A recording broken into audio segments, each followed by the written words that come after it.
नून league की chief organiser Maryam Nawaz London से Abu Dhabi पहुंच गईं। आज दोपहर 3 बजे लाहौर पहुंचेंगी।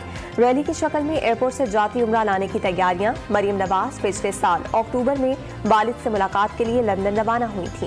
इलेक्शन कमीशन को धमकियों के केस में पीटीआई रहनुमा फवाद चौधरी की दरखास्त जमानत पर समाअत कुछ देर बाद होगी। एडिशनल सेशन जज इस्लामाबाद फैजान हैदर गिलानी समाअत करेंगे। इस्लामाबाद पुलिस ने फवाद चौधरी का जिस्मानी रिमांड मुस्तरद होने का फैसला भी चैलेंज कर दिया। बारिश बरसाने वाला सिस्टम बलोचिस्तान में दाखिल। कोयटा समेत कई शहरों में हल्की बारिश, पहाड़ों पर बर्फबारी की पेशगोई।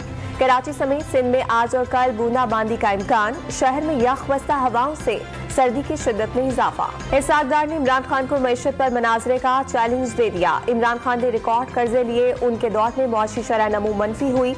IMF से मुआहिदा तोड़कर मुआशी हालात मजीद खराब कर दिए। बताएं आपने कितने रद्दुल फसाद और कितने ज़रबे अज़ फाइनेंस किए। वज़ीर खजाना की न्यूज़ कॉन्फ्रेंस। इमरान खान का आसिफ अली जरदारी पर अपने कातिल की साजिश का इल्जाम। कलअदम दहशतगर्द तंजीम को पैसा देने और ताकतवर लोग सहूलतकार होने का दावा। बेल आउट पैकेज से सख्त शराइत और मुल्की सलामती को खतरात सामने आने का खदशा जाहिर कर दिया। इसाकदार को मईशत की तबाही का जिम्मेदार भी करार दिया। वफाक, पंजाब और खैबर पख्तूनख्वा की हुकूमत ने इमरान खान की सिक्योरिटी वापस ले ली। जमान पार्क और बनीगाना से एहलकारों को वापस बुला लिया गया। एहलकारों ने इमरान खान के साथ ग्रुप फोटो बनवाया, बल्ले पर ऑटोग्राफ भी लिए। एक बार गिरफ्तार करके देख लेते हैं इमरान खान कितना तूफान लाएंगे। 25 मई और 26 नवंबर को समंदर और तूफान लाने की बातें सिर्फ बातें ही रहीं। वज़ीर दाखिला राना सनाउल्लाह की लंदन में गुफ्तगू। और आलमी मार्केट में बरतानवी खाम तेल सस्ता, कीमत $86 हो गई। अमरीकी खाम तेल भी $79.68 पर आ गया।